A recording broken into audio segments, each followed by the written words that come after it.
Nation initially nilikuwa nimeenda kupiga picha in the Daily Nation. Lakini 1 year later ikakuwa naanzisha page ya watoto ilikuwa inaitwa Young Nation. So I was selected to be writing and taking pictures for that page. Okay. Wakanipimia, wakanipiga picha CT scan, wakanipimia vipimo mingi sana. Wakanipandikia dawa zingine. Nikaenda nikakunywa, after 1 month nikasikia hakuna change. So I went back. Nikamuuliza MRI yangu ni mbaya kwa nini? Akaniambia kwa sababu sijui there was no contrast and then I don't like these guys. That's what he said anyway. I'm sorry. So Dr. Kirozo alisema this is osteonecrosis. Nikamuuliza what is osteonecrosis? Hii ni ugonjwa ya mfupa. Mfupa inakufa kwa sababu ya damu kukataa kufikia hiyo mfupa. Na sasa so I asked him what is the remedy for this? Akaniambia sasa hii ni replacement ya hiyo hip. Then I started now doing a physiotherapy ya mgongo. Wale wengi nilipata walikuwa quacks. Kwanza wengine waliniumiza. Kufika 2024, that intervention ile ya cold compression ikakuwa ifanyi kazi tena. Sasa ukiangalia hapa sasa niko na chuma hapa kwa huu mguu. Okay. Yeah. Na sasa huu mguu nao pia unahitaji another replacement. Lakini in the process magoti nayo sasa ikakuwa ni shinda. Hata tukifanya physiotherapy magoti iko na shida sasa. Hata sijajua sasa ni hii replacement nitafanya ama ni magoti itaenda kufanya replacement.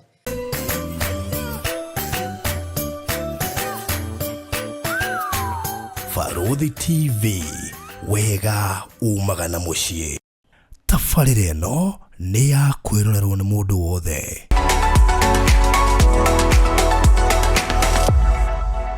So murari wa Farodhi wa Thayũ TV ndi mundu mukenu muno makiria ni we gucagura kwirorera Farodhi wa Thayũ TV we Kenya na nja wa bururi itoka ciothe cia thi niguo ni kuri kindu gitagwo local, ni kuri regional, ni kuri international, ni kuri intercontinental na ni kuri global.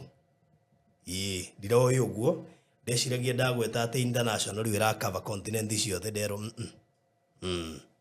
na kuri intercontinental no ko rathikiririo ni kire continent igire Asia na Europe period rathikiririo Africa so ni kuri intercontinental na ni kuri global. So global now covers ciothe toturathie tukimenya maundu macio na riu koguo ikorwo kiri global tukwenda ha global ciothe tone tukiwe ni mututhikiririe kuma Africa na kukunga guothe na nitukena muno especially ginya mundu rewe guku Kenya na aturumirira asante sana. He project turarikirie kuria mwana wa mukuru-ini, big up to everybody mundu wothe urahuthikirie kuruta ciringi yake nigetha turikie mwaka ucio wa mukuru-ini nyumba ni turahandire over and we really appreciate your support. Kuna rwanda turarumirira kuria mwena wa Nyandarua kundu gitagwo Ndinda turari ku muthenya wa ira na ni rugano rudakaritie muno bairiri mukeno na hanini. I'm very sad. Tondu mwana ndangituika ati aripirwo last year mweri we 8 ndari aheo urigitani uria wagiriire uria wamunyitire kia hinya ari okugwa kirwa ni onagwo ni andu na ndari anyitwo kwina andu aitura kwina wathani wa matura kwina county government kwina thirikari kwina FIDA kwina SHIPO and everybody lakini wako tu ndatukienda kumenya uria guguikara. That is why we were there yesterday. So believe you me ati hari undu gwikika na Ngai ni aguteithia no muthenya wa umuthi sorry kwina kayo so mwana ikara gitangagwo ni kahoma kidogo no ni garagithigwo gagithira mundu anyo tumae tuhiu ni kijiro tumae tuhiu haha gaikara gikunda goguo ini nego tage kurehe thina riu ri muthenya umuthi ndina muthuri umwe ndiracamanirie nake bitagwo Nicholas Njiro Rukenya na tukwaria nake githweri ni mwembu koguo gikuyu giake no kiage kuingira wega muno kana kiembu giake ona kio ndarakihoka muno gwa mundu ndarehoka kiembu giake ndarehoka gikuyu muno no twarire githweri kana githungu no riu tukiri nake haha ena tundu tuigana ona ikenda gayane nawe tondu ni Ngai no akuhutio mukwetha na anakorwo akiruta wira media-ini koguo no veteran wanagikorwo akirwirira ihoto na njira ya kwandika kuria magatheti-ini especially arutaga kuria Nation gatagati ka maundu maingi maria na akihudumira bururi uyu no kwa ihinda rĩrĩ ndehota macio mothe no nĩ abataire ũteithio waku na nĩguo ngwendaga atũtarĩrie ũrĩa gwathire agĩkinya haha. But before then no wega tũkĩmenya ka background history gake nĩgetha tũcoke tũmenye atũbatie atĩa. So bwana Nicholas Njiro Rukenya. Yes sir. Karibu sana hapa Farodhi wa Thayo TV. Nashukuru sana. Good to see you. Nice to see you too. Unajua mimi ni rafiki wa rafiki yako. Kwa hivyo hata wewe ni rafiki yangu basi. Asante sana. Yes, kwa sababu rafiki yako ndiye aliniambia kukuhusu. Nashukuru. Na mimi nikasema kama ni wewe ni rafiki yake, basi hata wewe ni rafiki yangu. Asante sana. Nikabidi nikutafute na nikamwambia akuje siku fulani tuzungumze na Wakenya. Na ni vizuri kunipatia hii nafasi pia. Yes. Asante. Salimia Wakenya kupitia kamera hii. Na wasalimia Wakenya wote pahali popote mlipo katika nchi ya Kenya, katika dunia mzima, na wasalimu katika jina la Yesu. Very good. Sasa Njiro Rukenya. Waniambia haupendi Nicholas sana, haumtrust sana, na trust Njiro. Kwa nini utrust Nicholas sana? Jina Nicholas nilipatiwa na baba yangu juu my grandfather alikuwa anaitwa Nicholas Njiro. Lakini wakati nilisoma kidogo nikakuja nikagundua Waafrika tumepewa pasara majina ya wazungu. Nikaonelea wazungu hawatumii majina yetu ya Waafrika.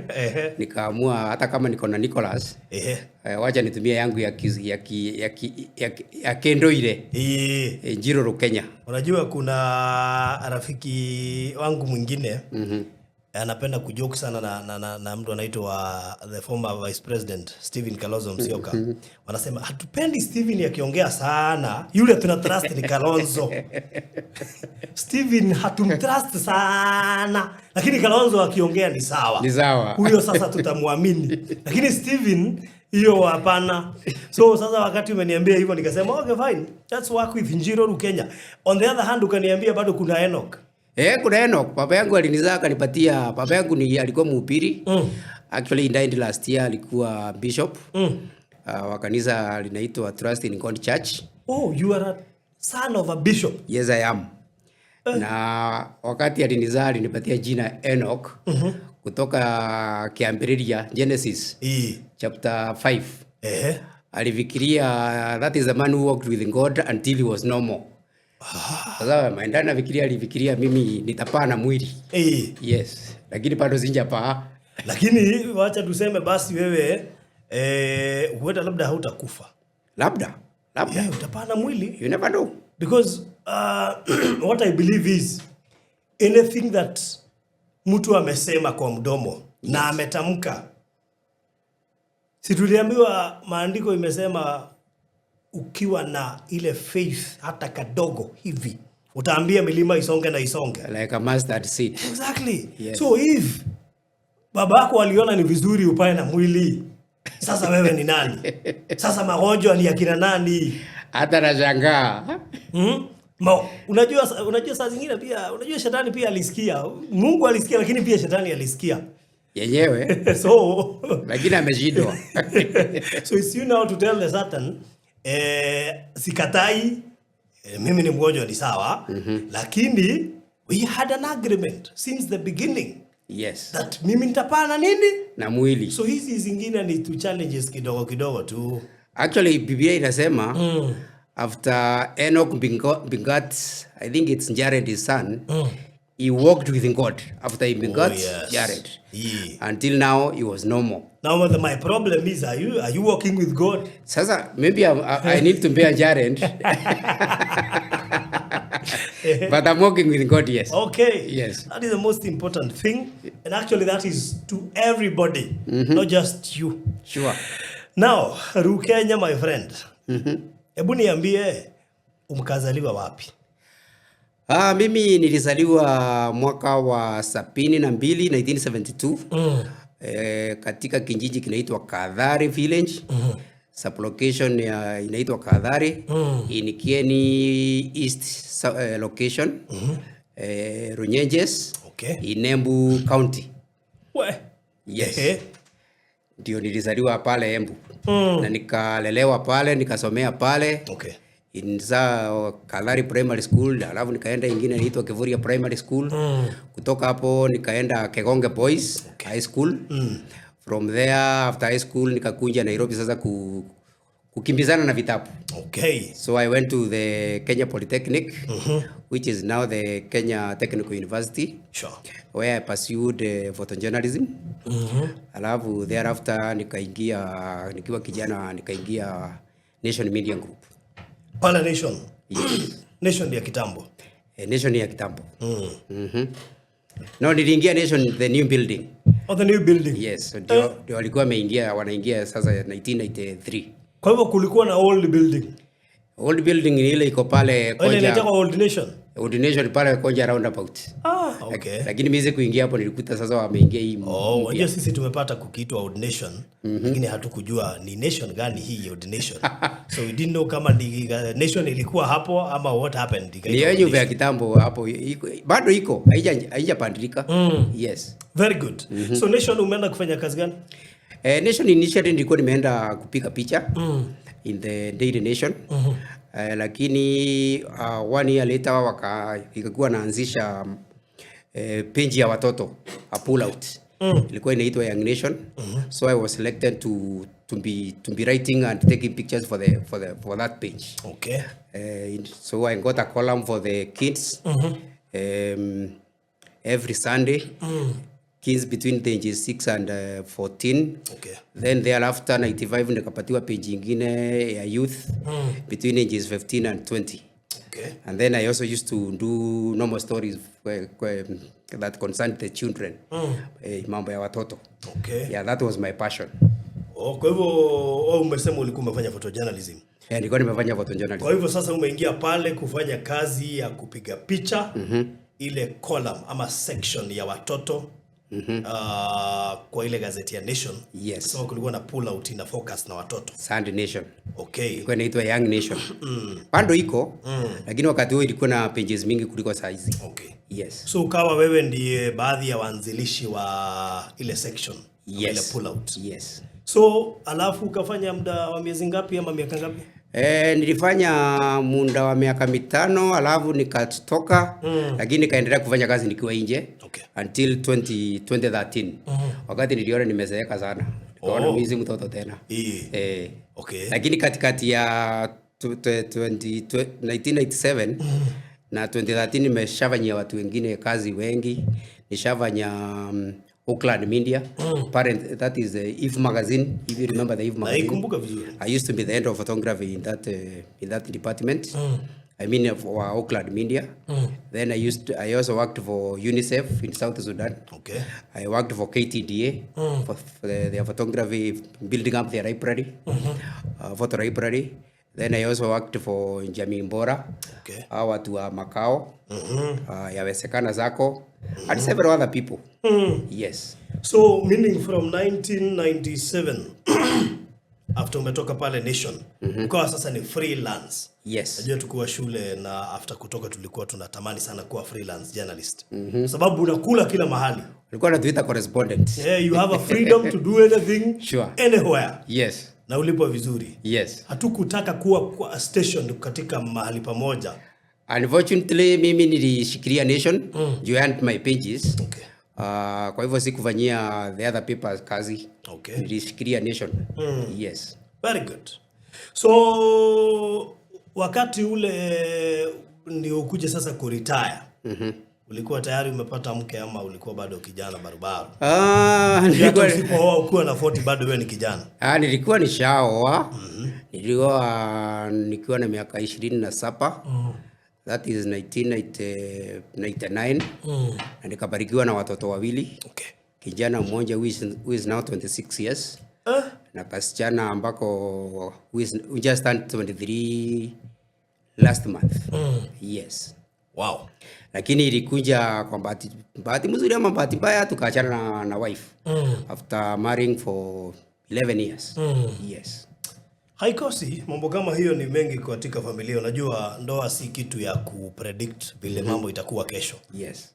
Kwa hivyo watu wawili hawajuani, kwa hivyo kukaanisha ni neema ya Mungu. Hiyo ni neema ya Bwana. People have a lot of differences. Hata ukiuliza hawa wengi wenye wako huko kwa ndoa, they don't even know how they survive there.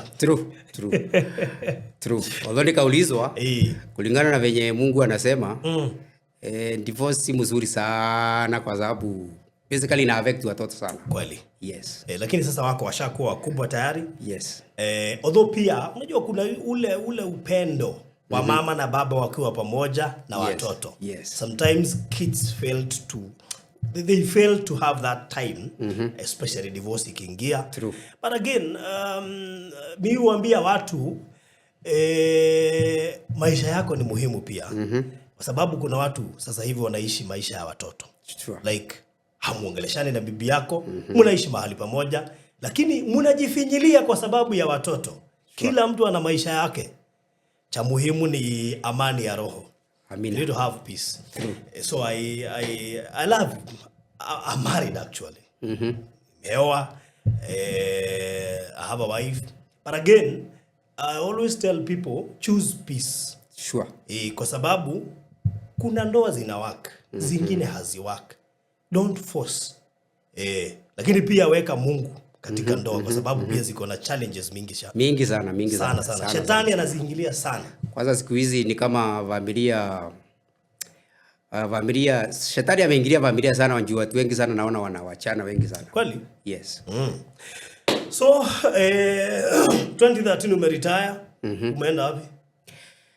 2013 nimeretire nikaacha kufanyia nation, hang my boots. Lakini pale pia nikarudi ushago. Nikakaa nyumbani kama miaka 3. Mpaka 2017. Okay. Maisha ilikuwa imeleta shinda kidogo. Alafu kutoka hapo nikarudi tena Nairobi. Na kwanza nilienda Eldoret. Okay. Tukaishi na bishop fulani hapo. Alafu nikarudi tena Nairobi kwa kufanyia watu wanaitwa Yawezekana kazi. Yawezekana sako. Especially during those days of the COVID. Tulikuwa tunazunguka huku Mathare, walikuwa wanasaidia watu kujimundu kimaisha. Okay. Because people are really desperate. So I was doing stories for them. Wale watu wanasaidiwa na I used to compile their stories so that Yawezekana inaweza kutawatafutia pesa huko nje ya kuwasaidia. Okay. Yes. So that was 2020 COVID wakati iliingia. Yeah, 2020. So na ilikuwaje ukajipata ulivyo sasa hivi? 2021 ndio nianza kusikia maumivu lakini ya ndani kabisa kwa hip. Kunasikia kama maumivu lakini kama mwanaume nasema hii ni kitu itapita. Hip joint. Okay. Ilianza hip moja. Nikaignore. After 1-2-3 months nikasikia hapana. That was February 2021 ndio ilianza. After 1-2-3 months nikaona hapana, hii imeenea sana juu imeenda hii ipo ingine. Na nikaona ninaanza kulimp kidogo. So I visited one of my doctor friends. Nikamueleza what I was experiencing. Akaniambia hiyo ni mambo ya nerves, haina shida, hiyo tutakupea dawa tu itaisha. Akaniandikia dawa fulani hapo. Nikameza baada ya mwezi mmoja nikasikia hakuna change. Pia nikasikia hiyo pain imeenda kwa magoti. Okay. After that nikasema wacha niende hospitali. So I went to St. Mary's Lang'ata. Wakanipimia vipimo. Walinipimia, wakanipiga picha CT scan, wakanipimia vipimo mingi sana because I remember it came to around 49,000 for that one day. Wakanipandikia dawa zingine. Nikaenda nikakunywa, after 1 month nikasikia hakuna change. So I went back. When I went back wakanituma kwa orthopedic. The orthopedic department. Sasa pale orthopedic wakaangalia picha zangu, wakasema hawaoni kitu. Okay. Wakaniambia niende nikapigwe MRI. Sasa kwenda kupigwa MRI, nilienda kabla nipigwe MRI, nikaambiwa juu nikaona watu hawaoni ugonjwa yangu na wameangalia picha juu aliniambia pia nipigwe x-ray, nikapigwa x-ray. Pia hawakuona kitu ndio wakaniambia niende MRI. But a friend of mine akaniambia I need to see another specialist. So nikaenda kwa Dr. Oyo. Okay. hapo 40 suits. Dr. Oyo namjua? Yes. Dr. Oyo nikaenda akanieleza iko pale karibu na Kenyatta. Yes. Dr. Oyo akaenda akaniambia mimi kijana sijui shida yako ni gani? Lakini I'm worried. Hao watu mbona hawakuona hii ugonjwa hii ni inakaa ni kama osteoarthritis. Lakini why would you get osteoarthritis at your age? At that time I think I was 49 years. Akaniambia but go and do an x-ray. We are going to see what we can do. No, not x-ray, MRI. So nikaenda nikapigwa MRI nikamletea. Wakati nilimletea aliniambia I think I was wrong. I'm going to send you to somebody else. Dr. Oyon deals with arthritis. So he sent me to an orthopedic specialist, Dr. Kamau. Kwenda kwa Dr. Kamau akaniambia you don't have arthritis, but I don't know what this is. What you are going to do, I want you to take another picture because this MRI is not good. Picha kila mahali. Sasa nikamuuliza MRI yangu ni mbaya kwa nini? Akaniambia kwa sababu sijui there was no contrast and then I don't like these guys. That's what he said anyway. I'm sorry. Nikajua hii picha nyingine ameniambia nipige, it was going for around over 35,000 at the Aga Khan. Nikaona hiyo pesa sina. So I went back to the same place they did the MRI. Nikamwambia daktari alisema hii picha mlipiga vibaya. Mweka contrast. So wakanipiga. They did not charge me. So I took it back to Dr. Kamau. He said, young man, hey, I didn't know you are so clever. Lakini sasa, let me consult with the other doctors and see what you're ailing from. But this is not arthritis. Dr. O akaniandikia, no, not Oyo. Dr. Kamau akaniandikia dawa fulani hapo niende nikikunywa nikingoja majibu yake. Wakati nilirudi kwa majibu yake akaniambia mimi sioni ugonjwa wako inanishinda. Go and do some special x-rays. Akaniandikia x-rays nikaenda nikapigwa some x-rays za 9,000. Nikamrudishia pia akasema pia haoni ugonjwa. So basically on the 29th of November 2021 Dr. Kamau aliniambia I'm referring you back to Dr. Oyonju. Mimi sioni ugonjwa yako. And the doctors the way what they are advising me I don't think that is real. And I don't see why I should do an operation when I don't know what it is. So young man akanirudishia pesa yangu ya consultation. Nikaona hapa kizungumkuti. Dr. Oyo. Ukiona pesa imerudishwa? Yes. Mambo imeanza kukua ngumu. Sasa Dr. Oyo na yali nilituma kwake. Una imagine daktari akirudisha pesa? Yes, that's what he did. Ushajua sasa hapa kuna shida. Nikajua kuna shida. Sasa nikarudi kwa Dr. Oyo the same day akaniuliza, I thought he was going to operate on you. Nikamwambia sasa amesema he cannot operate on something that he does not understand. Okay, Dr. Oyo akaniambia, okay, tutaendelea kujaribu. And there's what they say we doctors fish in the sea. We fish, you know. And I was disappointed. So me never went back. Nikasema wacha niende na magonjwa zangu nyumbani. Nikaomba huko. So that time I already started using a walking stick. And it used to be painful. The hips and the knees. So mimi nikaenda nikakaa nyumbani 2022 ikaisha. Naenda hospitali na waeleza mambo zangu wananiambia ama you have the bone of the TB of the bone sijui nini. I did several tests. Sikupata hiyo bone of the TB. Then nikarudi St. Mary's. Jamaa kaniadvise go back to the same doctor. There's uambie wewe ulichelewa kupiga MRI. Usiwaambie ulipiga lakini hukurudi. So that's what I did. I went and found Dr. Kilonzo, he's an orthopedic specialist. Dr. Kilonzo aliangalia tu picha mara moja akasema, you are suffering from osteonecrosis. Hii ni ugonjwa inaitwa osteonecrosis. Kwani hawa daktari wanasomea shule tofauti? Kwa nini? Kwa sababu kila mtu kuna mwenye haoni, kuna mwenye anaona, mwingine ana suspect. Yes. So Dr. Kilonzo alisema this is osteonecrosis. Nikamuuliza what is osteonecrosis? Akaniambia hii ni osteonecrosis. Hii ni ugonjwa ya mfupa. Mfupa inakufa kwa sababu ya damu kukataa kufikia hiyo mfupa. Na sasa so I asked him what is the remedy for this? Akaniambia sasa hii ni replacement ya hiyo hip. Hiyo joint inatakiwa kuwa replaced. So mimi nikashindwa Nikamuuliza pesa ya kureplace ni pesa ngapi? Akaniambia wewe enda ulize pale kwa reception venye wana charge siku hizi. He was already walking out. Mimi nilienda nikaambiwa, waliniambia inachanjiwa, I think it was 375,000 joint moja.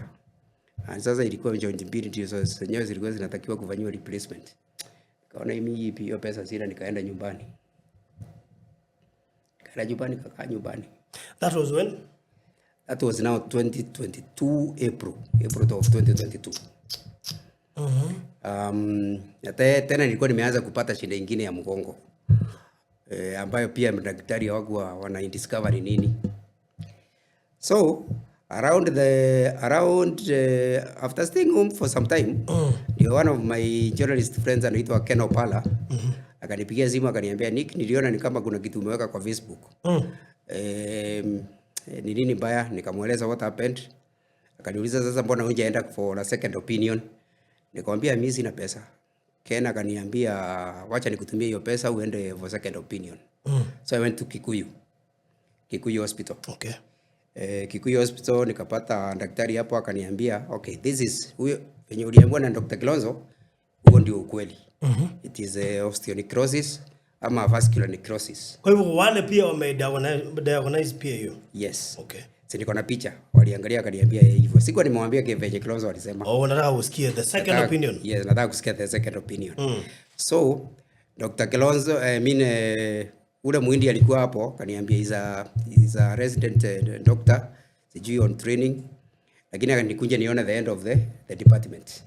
You aliniambia, you don't have to replace the hip, we can do something called cone decompression, but I'm not very sure about that. You have to consult now with the head of the department.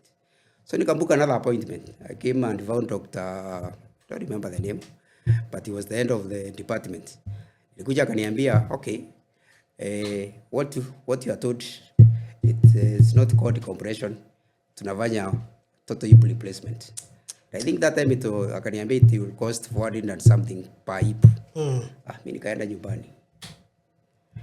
After kukaa nyumbani kasema hai. Na ulikuwa unapenda kwenda nyumbani? Sasa utafanya nini? Umeambiwa hiyo pesa yote unatoa wapi? Uende nyumbani juu ya kukataa, unaona ni pesa hakuna. Naona ni pesa na sijui nitatoa wapi. Because kazi najua ni vibarua. Hiyo ni vile unasema vizuri. Nikaenda nyumbani. Nikaenda nyumbani sasa.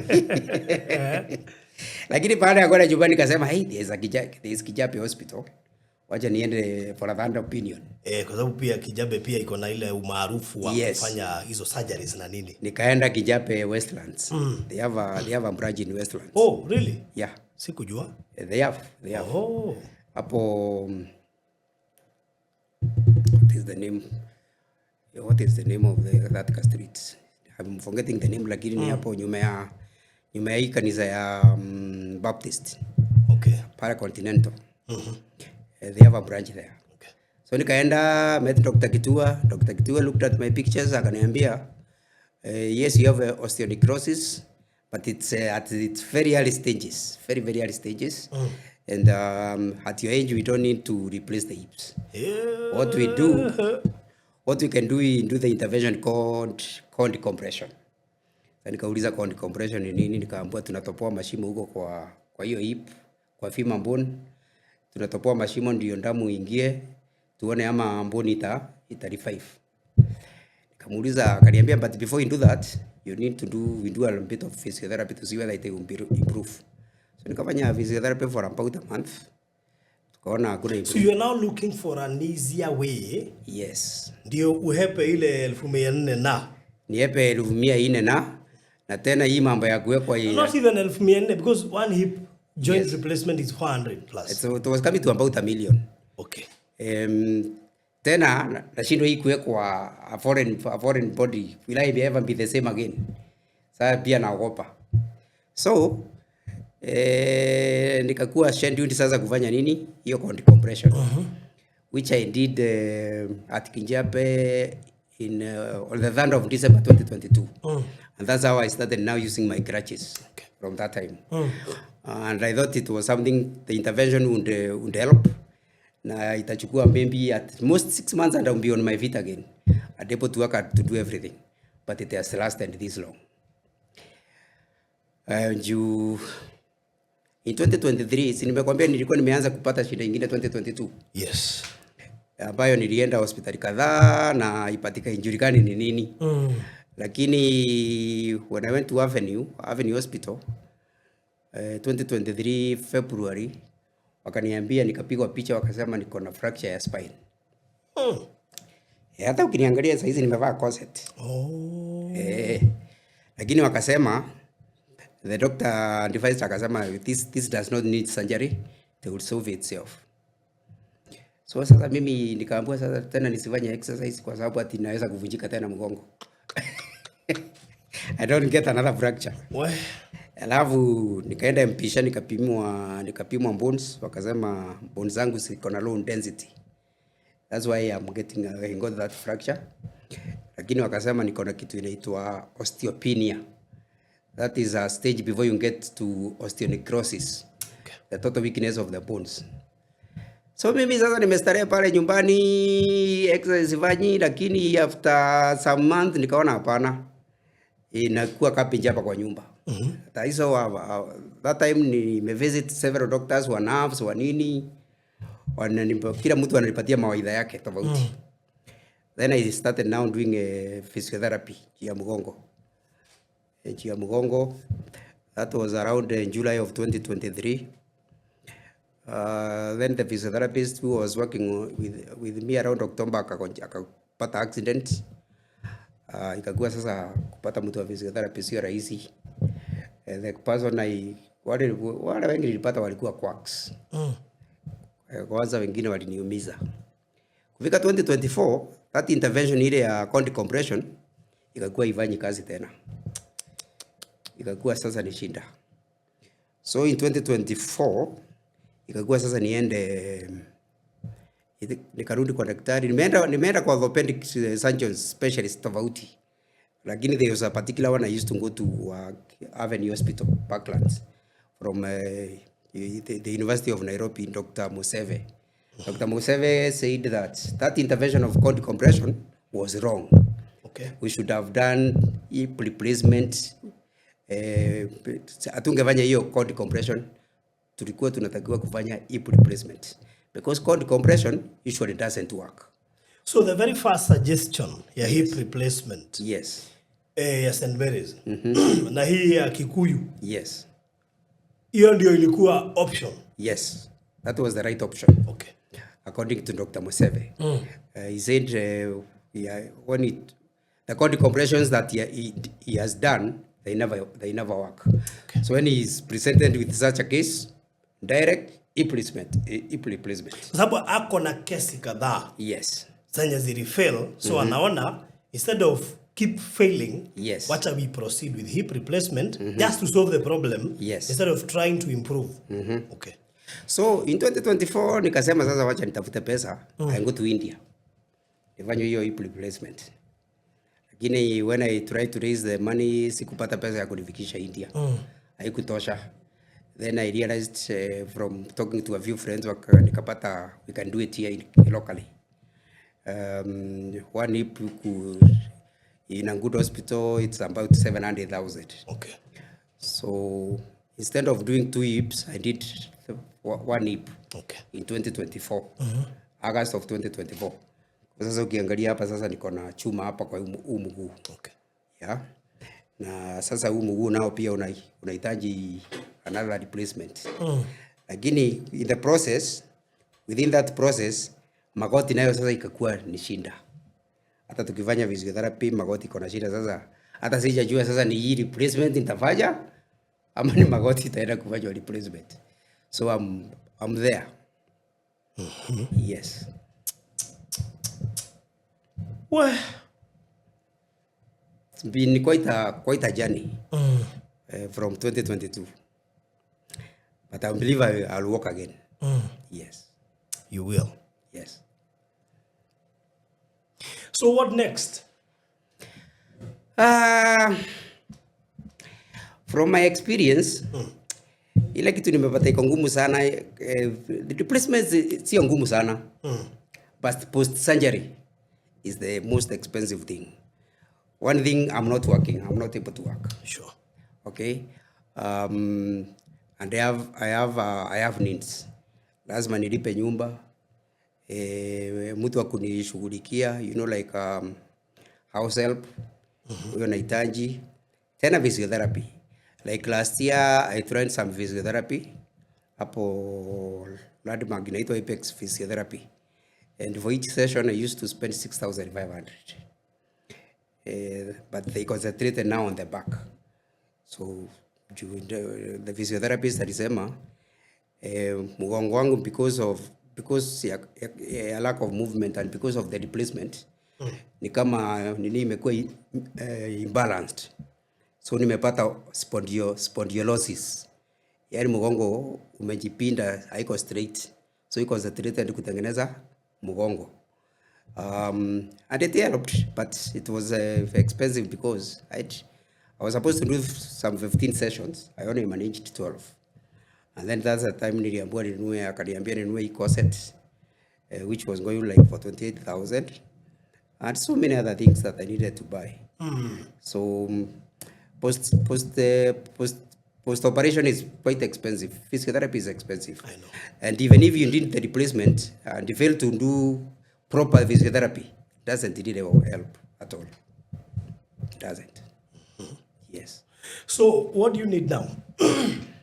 Right now, what I need. Okay, last week I was unable to stand. I could not actually stand. I was unable to stand. No, 2 weeks ago I was not even able to stand. Okay. I had to be helped even to go to the toilet. Actually in the bedroom, I'm sorry to say so. Because I could not stand, my knees could not support me. And I went to a certain hospital. Na wakanidunga, actually nilidungwa shindano ya 50,000 kwa magoti. Nimezisikia hata kuna ingine rafiki yangu amedungwa ya 500k. Hata nishangaa sana mimi kulikuwa nafikiria kuna shindano hata ya 20,000. Actually nilikuwa nalipishwa 60,000, nikasema mimi niko na vote, wakaniambia hapana, tafuta gumi at least ifike 50. Nikandungwa kwa magoti. At least sasa nimeweza kusimama, and the doctor said I go for serious physiotherapy for 1 month. Then after that physiotherapy, you go for a review to see whether you'll replace the hip or not. Because according to the doctors, one leg is longer than the other one by 1 centimeter. But now, after the hip replacement. Yes, after this first hip replacement, one leg is longer by 1 centimeter. Then the knees sasa daktari anasema kwanza tuangalie tena knees, whether we need to replace the knees or it's the hip which is a priority. So that will come in after the review. Yes. But I'm so worried. I'm worried because will my body be artificial? And then again, when does the money come from?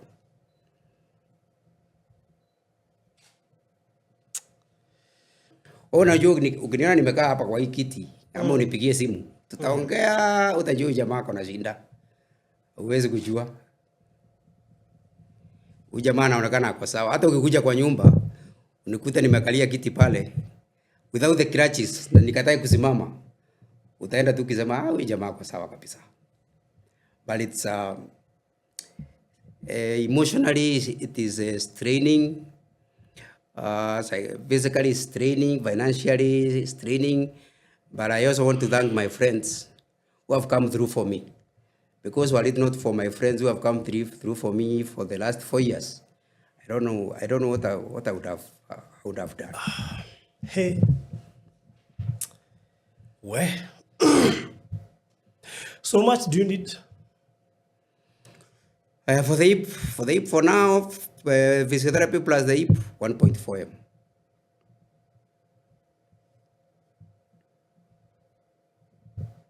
That is for the first 6 months. Yes. Now, without knowing whether we will go for the knees. But if I can find a way of, if I can get somebody who can treat these knees without me having the knees replaced, The better. I would be very happy. Even if I could also avoid replacing that hip, the better. because after replacing this hip, now this leg faces southwest. Okay. Vitu zingine ni ngumu. Mambo zingine asieleweki. Kuna vitu zingine unauliza Mungu, why me, why this? But you see, tunapitia tu, tunakubali. Unajua I have so many things on the table. Hata wakati niliongea na rafiki yangu nilimwambia kuna nyumba nilikuwa nifungue Mokoroini, tulikuwa tunajenga wakati ule. Watu huku nje nao wanasikia kusaidia, wamekasirika siku hizi, sijui wanataka nini. I think people have been taken advantage of because of unnecessary cases zingine za uongo na nini. And then you realize hata watu wenye wanafaa kusaidika wasaidiki kwa sababu ya hao waovu. Yeah. Sometimes you even feel mass because such a case is very urgent.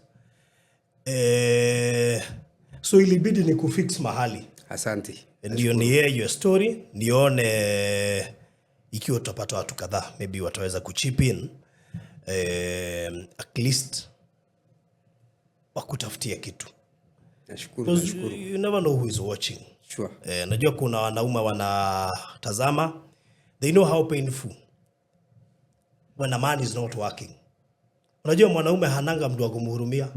Kuna. Yes. Niulize nikwambie. Ni ukweli. Ingekuwa ni mama tunaongelea hapa, mama wangekuja wote.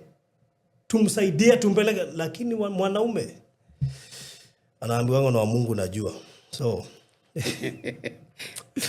yes, he's the provider. I mean seriously. The world is so cruel kwa cases za wanaume. But again, we trust in God. True. Mwenye usikia kilio chetu na anafanya mambo yenye sisi hatuwezi fikiria anaweza fanya. So even now, we do not know who we are speaking to. Sure. We don't know who is watching. Na huenda labda wenye wanatazama wakalisikiza ombi lako na wakakusaidia. So maybe nataka uwaongeleshe. Ongea na wao kupitia hii kamera. Just talk to them. Tell them you need assistance, you need help, and how they can channel their support to you. Okay, nashukuru wale mmenitazama. Mmesikia safari yangu ile nimepitia, huu ni mwaka wa 4 sasa. Kutoka tuseme tukianzia 2021 when I started dealing, tuseme huu ni mwaka karibu wa 6. Na katika hiyo miaka hata sijaweza kufanya kazi. Hata mikono yangu haina nguvu. Kile kuinua hata kitu naweza kuinua kwa nguvu labda kilo 2. Mara nyingi kwa nyumba ni kusaidiwa, hata kuoga ni kusaidiwa. Juu kusimama ni shinda. Hata inabidi kama ni kuoshwa naoshwa saa zingine, hata kuvalishwa suruali. Kwa sababu kuinama ni shinda. Sababu ya hiyo venye mmesikia mgongo na pia miguu na magoti. Sasa mimi ningeomba yule mtu ako pale, unaweza kuwa ni daktari, uko na jipu, ama unaweza kuwa kuna mtu unajua anaweza kunisaidia, ama njia yote ambayo inaweza kunisaidia at least niweze kusimama na miguu yangu 2 na niweze kutembea na niweze kujifanyia kazi kwa mikono yangu venye nilikuwa nafanya zamani. Ninaweza kushukuru sana juu mwanaume ambaye hafanyi kazi kwa sababu ya ugonjwa, hata kukula ni shinda. Hata Biblia inasema mtu ambaye hafanyi kazi na asikule. Kwa hivyo ningeomba ule Mkenya anaweza kuwa anasikiza hii story aweze kunisaidia. Usaidizi ukitaka kunisaidia, kuna paybill number ya 247247, account number 0757247242. Hiyo inaweza kunifikia. Rudia tena. Paybill 247247, hiyo ni Equity. Account number ni 0757247242.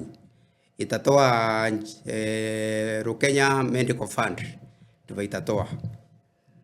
Kuna wale watu wako nje ya nchi hawana they are not able to access the paybill services kwa sababu nchi zenye wako hawawezi tuma kwa paybill, but they can be able to send on your phone. Yeah. Do you have any number that can be used to receive? Yes.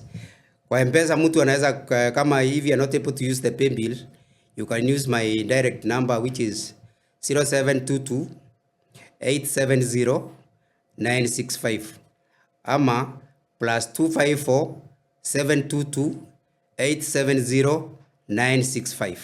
Thank you. Jina itatoa? Jina itatoa Nicholas Enoch Rukenya. Enoch Rukenya. Yes. All right, good. Najua producer ataziweka pale kwa screen ili kama utaweza kujitolea na chochote kile unaweza jitolea, tafadhali tunakuomba tumsaidie, because there is hope of walking again. Sure. Bila zile crutches. So Sure. you never know. And we are here to not just motivate you, sio tu kukuambia inawezekana, it is also by supporting you financially, na kukuombea ndio Mungu aweze kukuponya, because you see giving money is also one thing, the other thing is prayers. Mungu akuponye, because hiyo ndio muhimu zaidi. Kwa hivyo tunakuombea mazuri. And we hope Mungu atakuponya na urejee katika hali na mambo yako ya kawaida. 4 years kama haufanyi kitu, it is not a joke. So Mungu asikie ombi lako. Amina. So thank you so much. Tutamalizia hapo. Sijui kama kuna labda watu ungetaka kupea shukrani wenye wamekuwa wakikusupport. It's always good to appreciate them. I want to appreciate niko na marafiki zangu wengi sana wa ku appreciate. Ningetaka first and foremost to appreciate Reverend Peter Kariuki of Jesus Victory Center Zimmerman, Pastor Moses pia of Jesus Victory Center Kamae. Ningetaka pia kushukuru Peter Kimani of the Aga Khan University. Ningetaka pia kushukuru Amvre Njiru, lawyer in Mombasa, Joshua Njiru in Nairobi, Justin Nyaga Mombasa. Ni wengi sana, na pia Blueprint Ministries in the US. These people have really come through for me, and everyone else who has given me a coin. The other one I would like to appreciate is Lilian Duta in Ukraine, Ken Opala. These are my fellow journalists. They have really supported me in a very, very, very big way. I mean, except for this, for my ones, there isn't much I can give you, except say thank you, and may God of abundance remember you and expand your coasts and expand your doors, and give you protection. And everyone else who has really supported me, I thank you so much. Okay, thank you so much. Najua hawezi wataja wote, kwa hivyo kama haukutajwa, tafadhali muwie radhi, because I know it's a lot of people. Yes, there are very many. Kwako, including hata mwenye alinipigia simu, ndio niweze kukuita. Apostolos, asante sana, na wengine wengi. Hata my pastor from the village, from my father's church, Reverend Augustine Kalangu. Watu wote na washukuru sana. Okay. Yes. Thank you so much. God bless you so much. Ndwagaida mwihoya. Tone joine muritha. Nije mwana hutia ngoro ya andu ingi muno twanarehe haha. Ndirageri gutara andu acio rio na ndingi marikia. Twanekerithia andu ta Francis gadget ya milioni 3 gutu ire yumete UK. Twanateithia andu ta Happiness, andu ta Jennifer ni jimuti ngimaririkana. Twanateithia andu ta Merab, andu ta Hiram, akina Virginia.